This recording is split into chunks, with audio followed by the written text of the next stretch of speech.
going on, everybody?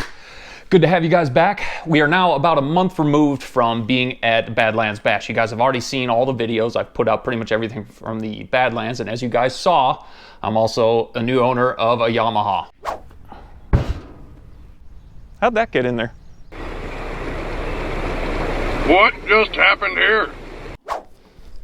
Yep, I guess I can wear this shirt now. Anyway, one of the things I wanted to do is share my experience with buying the Yamaha, because it was a good one, and kind of what to expect and why I chose a YFZ instead of a Raptor, because that was playing on my mind.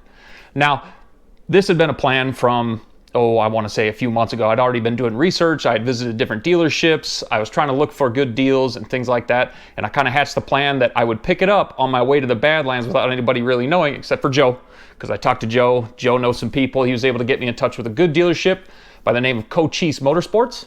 So on my way to the Badlands, I picked him up. Then we went over there and scooped up this YFZ at Cochise Motorsports before we continued our trip all the way to the Badlands.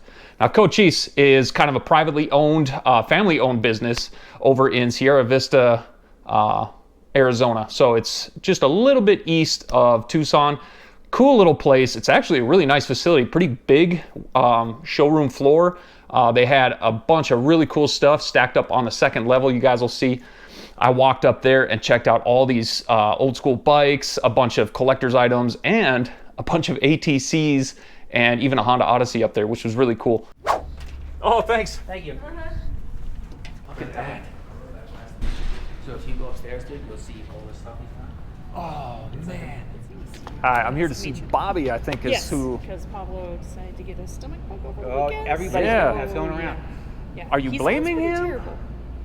Kind of. I'm kidding. I don't know. I don't know what he did over the weekend. He's got issues. He's got issues. Come on, you bet, Well, Pablo. thanks to Pablo for doing all the footwork on this stuff, though. No, he's. There you go, buddy. Yeah, that's all yours. Yeah. Don't sit. I don't listen to that. Nice. Oh, man. Too. Actually, they're both. I'll go take a quick look because I want to see those three wheelers. Oh yeah, you definitely should. Yeah, So this I'm gonna is go. I'm gonna circle up there. collection. Actually, he owns it. Yeah. Yeah. So he's still working on it. I gotta go see it. After he said what's up there, I was like, I gotta see this. Oh, oh, oh, oh, oh, oh.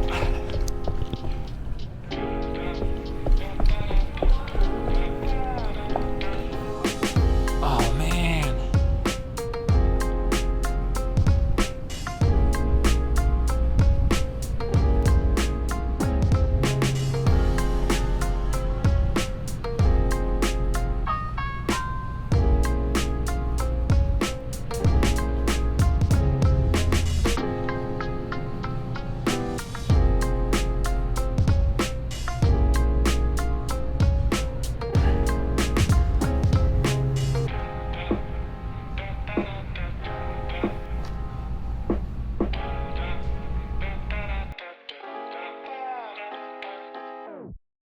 So really clean facility, really friendly people. I had talked with Pablo. He was the guy that had set up the deal.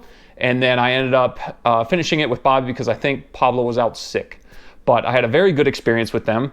They already had the thing out on the showroom floor. It had already been set up. So basically all they had to do was make sure it was good to go before I showed up there. I had called ahead so they could set up all the paperwork. If you do that, they can already get things lined up and basically ready for your signature to sign and drive. Now, I had been waiting a long time to get one of these things because, as you guys remember, I think all the way back in 2021, I had ridden a stock YFZ that a friend had borrowed me for my trip all the way up to Minnesota and back because, of course, I crashed the Honda and broke it before the rest of the trip. But I had an awesome time riding that thing. I was actually very surprised at how much fun I was having riding a completely stock YFZ. I had taken it to Stacker Off-Road, taken it over to Stockton Trails, I had taken it down to the Brewer's Place, and I just had a blast riding the thing, and I'd been itching to get one anyway.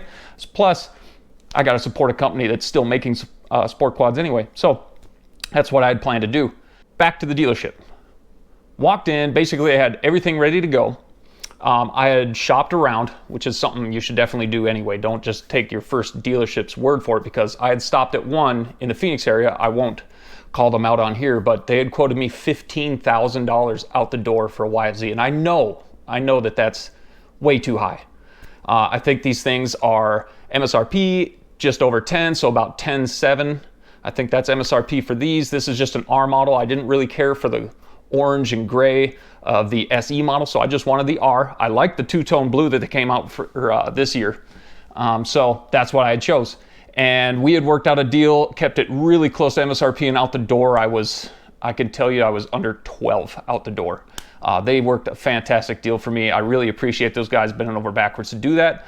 But another thing when I walked in there is when I did all the paperwork, they'd already had things lined up like my license and everything. So here in the state of Arizona, they already got the off-road sticker, signed up for that.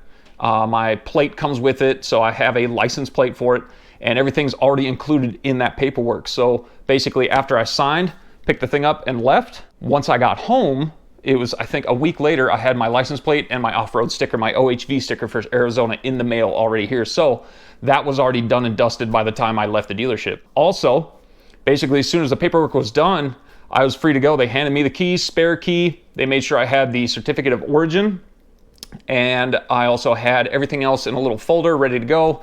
And basically handed that off to Joe real quick as I rolled the thing out the door, started it, and then rolled it out to the trailer and put it on, and we were gone. So it was, I think, in and out in an hour, which was awesome. Sometimes it could take longer, especially if you're filling out credit apps and things like that, which I had thought about doing, but somehow I was able to have the money finally to pay for this thing, so I just paid for it outright. The credit apps will obviously take longer. Sometimes there's the Yamaha credit card, you could do that. I didn't really want to go that route, but I checked it out anyway. Then I got that thing on the trailer. After all was said and done, took it up to Indiana and had an absolute blast with the thing. Now, the reason why I chose a YFZ over a Raptor.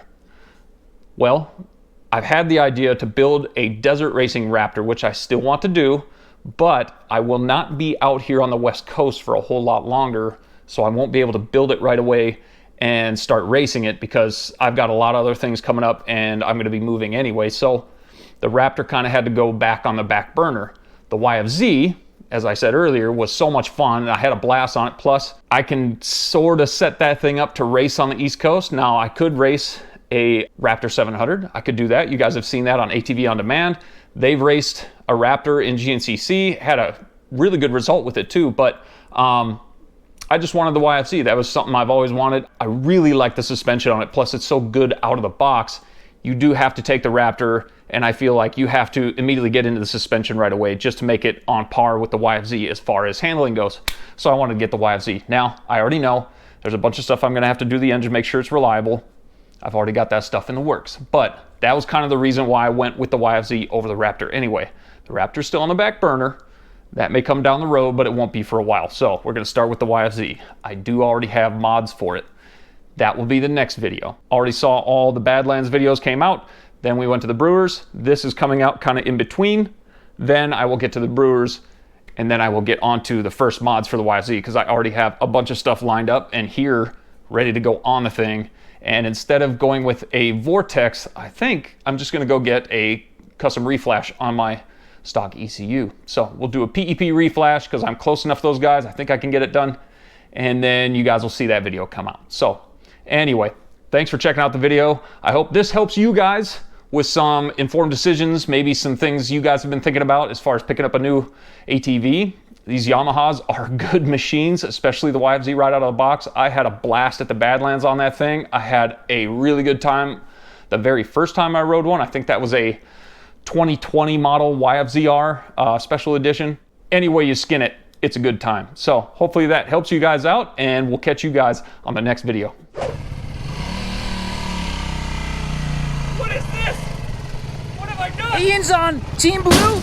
Blue crew for Ian? No way! What have I done? Oh my god, the Honda fanboys are gonna be crying. Honda fan, get out of here. I mean, you're not wrong. Man, it looks nice next to the Raptor, I'll tell you that much. Dude, that blue, that is a killer color.